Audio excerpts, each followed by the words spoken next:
अर्तिकल्पितकल्पोऽयं प्रत्यर्थिगजकेसरी व्यासतीर्थ गुरुर्भूया तस्मदिष्टार्த்த சித்தையே. அனைத்து நேயர்களுக்கும் ஜோதிஷ கஜகேசரி டாக்டர் ஆச்சாரியா ஹரீஷ் ராமனின் அன்பான வணக்கங்கள்.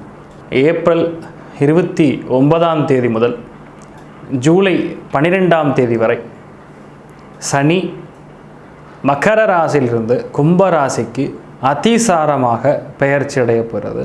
கிட்டத்தட்ட 74 நாட்கள்.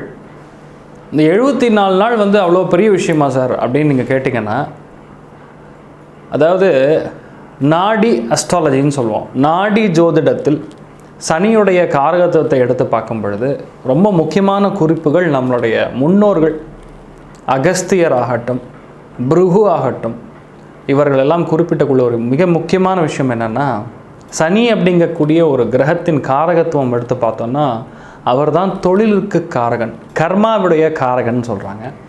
அதே மாதிரி நம்ம முன் ஜென்மத்தில் செய்த பாவங்களுக்கான பிராயச்சித்தம் இந்த ஜென்மத்தில் கொடுக்கக்கூடிய ஒரு கிரகம் சனி. அதே மாதிரி எந்த தொழிலில் நீங்கள் உட்கார்வள் அதன் ரீதியாக எப்படி பணம் வருவாய் சம்பாதிக்கக்கூடிய அம்சங்கள் இருக்குங்கிறது அது ஒன்று. அதே மாதிரி வீட்டில் இருக்கக்கூடிய பெரியவங்களை குறிக்கக்கூடிய ஒரு கிரகமாகவும் மூத்தவங்களை குறிக்கக்கூடிய கிரகமாகவும் சனி நிற்கிறது.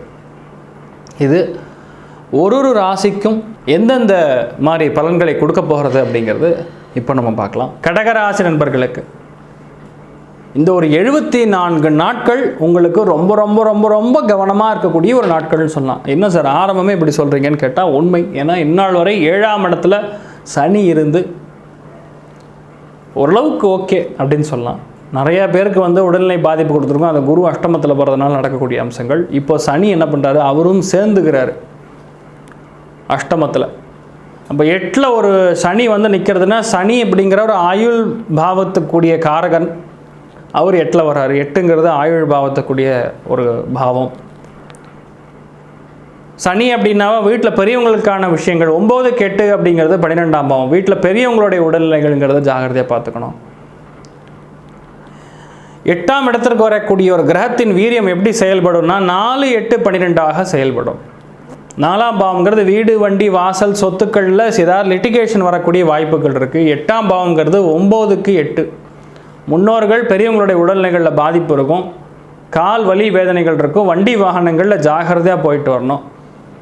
அசிங்க அவமானங்கள் சம்பந்தமே இல்லாத ஒரு குற்றம், ஒரு புகார் உங்கள் மேலே வரக்கூடிய வாய்ப்புகள் இருக்குது. தேவையில்லாத ரூமர்ஸ்லாம் உங்கள் மேலே பரவும். கொஞ்சம் கவனமாக இருக்கணும். 12 அப்படிங்கிறது விரயங்கள் அதிகமாக நடைபெறும். லிட்டிகேஷன்ஸ்னால தேவையற்ற விரயங்கள் சுத்த வேண்டிய நிலைமையில் இருக்கும். கொஞ்சம் கவனமாக இருக்கணும். இந்த 74 நாட்கள் மட்டும் முடிஞ்ச அளவுக்கு எந்த அளவுக்கு நீங்கள் பாதுகாப்பாக இருக்கீங்களோ அந்த அளவுக்கு நன்மைன்னு சொல்லலாம். மிருத்யுஞ்சய ஜபம், மிருத்யுஞ்சய ஹோமம் கண்டிப்பாக உங்கள் ஆற்றுல பண்ணுங்கள். இந்த மாதிரி கெட்ட விஷயங்கள், நான் சொல்லக்கூடிய கெட்ட விஷயங்கள் எதுவுமே உங்கள் ஆற்றுல பழிக்காமல் இருக்கட்டும் நானே வேண்டிக்கிற பகவான்கிட்ட. மாணவ மாணவிகள் கவனம் செதறுவதற்கான வாய்ப்புகள் இருக்குது. ரொம்ப ரொம்ப கவனமாக இருக்கணும். டென்ஷன் ரொம்ப அதிகமாக ஆவீங்க. பதட்டப்பட்டு எடுக்கக்கூடிய முடிவுகள் தப்பாக மாறக்கூடிய அம்சங்கள் இருக்குது. பெண்களுக்கு உடல்நிலைகள் சார்ந்த பாதிப்புகள் உங்கள் வீட்டில் பெரியவங்களுடைய உடல்நிலைகளில் பாதிப்பு கொடுக்கும். ஆண்களுக்கு வேலையில் பயங்கர டென்ஷன் இருக்கும். இரவு நேரம் கண்முழிச்சு வேலை செய்ய வேண்டிய ஒரு நிலைமையில் இருப்பீங்க. ரொம்ப கவனமாக இருக்கணும். தேவையில்லாத இன்வெஸ்ட்மெண்ட் அதிகமாக ஆகக்கூடிய, விரயங்கள் அதிகமாக ஆகக்கூடிய நிலைமையில் வியாபாரிகளுக்கெல்லாம் இருக்குது. இந்த ஒரு காலகட்டங்களில் கடகராசி நண்பர்களுக்கு மெயினாக தேவையில்லாத ரிலேஷன்ஷிப் கிரியேட் ஆகக்கூடிய வாய்ப்புகள் இருக்குது. கொஞ்சம் கவனமாக இருக்கணும். இதனால் உங்களுக்கு அசிங்க அவமானங்கள் வரக்கூடிய வாய்ப்புகளும் இருக்கிறது. சில விஷயங்கள் எதிர்பார்க்காத நல்ல விஷயங்கள் நடக்கும். எப்படின்னா வீட்டில் எதுக்கார உடம்பு பாதிப்பட்டு அதுக்கு முன்னாடி இன்சூரன்ஸ் சம்மந்தப்பட்ட பணம் வரலாம். இல்லை வண்டிக்கு இன்சூரன்ஸ் கிளைம் பண்ணலாம். இல்லை உங்களுக்கு இன்சூரன்ஸ் கிளைம் பண்ணி பணம் வரலாம். இந்த மாதிரி நல்ல விஷயங்களும் நடக்கும். அதாவது ஒரு கெட்டதில் ஒரு நல்லதுன்னு சொல்லலாம். ஒரு இடம் உங்களுக்கு பயங்கர பிரச்சனை கொடுத்துட்டுருக்கும். அந்த இடத்த விற்றுட்டு பணம் வரும். அதை க்ளோஸ் பண்ணி அந்த லோனை க்ளோஸ் பண்ணிடுவீங்க. அதனால் ஒரு பெருமிச்சு விடக்கூடிய அம்சங்கள். ஆனால் சொத்து உங்கள் கையை விட்டு போகும். கொஞ்சம் கவனமாக இருக்கக்கூடிய நிலைமையில் நீங்கள் இருக்கீங்கன்னு சொல்லலாம். வீட்டில் சந்தோஷம் பார்க்கும் பொழுது 100க்கு 50% நல்லா இருக்கிறது. வீட்டுக்கு வெளியே இருக்கக்கூடிய அந்த பொருளாதார ஏற்றம் பார்க்கும்பொழுது 100க்கு 60% திருப்திகரமாக இருக்கக்கூடிய ஒரு நல்ல பயிற்சியாகவே இருக்கட்டும். கண்டிப்பாக மிருத்யுஞ்சய ஹோமம், மிருத்யுஞ்சய ஜபம் எந்த அளவுக்கு நீங்கள் பண்ண முடியுறதோ அந்த அளவுக்கு பண்ணுங்க. உங்கள் ஆற்றுல எல்லாருமே நன்னா இருக்கட்டும், ஆயுள் ஆரோக்கியத்தோட ஐஸ்வர்யத்தோட சந்தோஷமாக இருக்கட்டும். கடகராசி நண்பர்களில் புனர்பூச நட்சத்திரக்காரங்களுக்கு குழந்தைகளுடைய உடல்நிலைகள் பாதிப்பு வரக்கூடிய வாய்ப்புகள் இருக்கிறது. அதே மாதிரி ஒரு மாதிரி மன சங்கடங்கள் அதிகமாகக்கூடிய வாய்ப்புகள் இருக்குது. கணவன் மனைவிக்குள்ளே தேவையற்ற மனக்கசப்புகள் ஏற்படக்கூடிய வாய்ப்புகள் இருக்குது, கவனமாக இருக்கணும். அதே மாதிரி திடீர் அதிர்ஷ்டங்களும் வரும். எதிர்பார்க்காத யாராவது சொத்து உயிலெலாம் உங்கள் பேரில் எழுதி வைக்கக்கூடிய வாய்ப்புகள் இருக்குது, கவனமாக. அதை எப்படி ஹேண்டில் பண்ணுமோ பார்த்து கவனமாக. லிட்டிகேஷன் ப்ராப்பர்ட்டிலாம் வரும், கொஞ்சம் கவனமாக இருக்கணும். பூசம் நட்சத்திரக்காரங்களுக்கு பெரியவங்களோட உடல்நிலைகளில் கண்டிப்பாக ஜாகிரதையாக இருக்கணும்.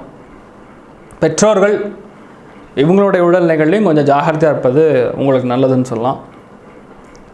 ஆயில்யம் நட்சத்திரக்காரங்களுக்கு அத்தை மாமா நரம்புகள் சார்ந்த இந்த 3 டிபார்ட்மெண்ட்டில் கொஞ்சம் கவனமாக இருக்கணும். இவங்களுடைய உடல்நிலைகள் சார்ந்த விஷயங்கள். அதே மாதிரி எழுத்துப்பூர்வமாக எந்த விதமான கமிட்மெண்ட் கொடுத்தாலுமே அந்த கமிட்மெண்ட்டுக்கான பிரச்சனைகள் உருவாகும், கவனமாக இருக்கணும்.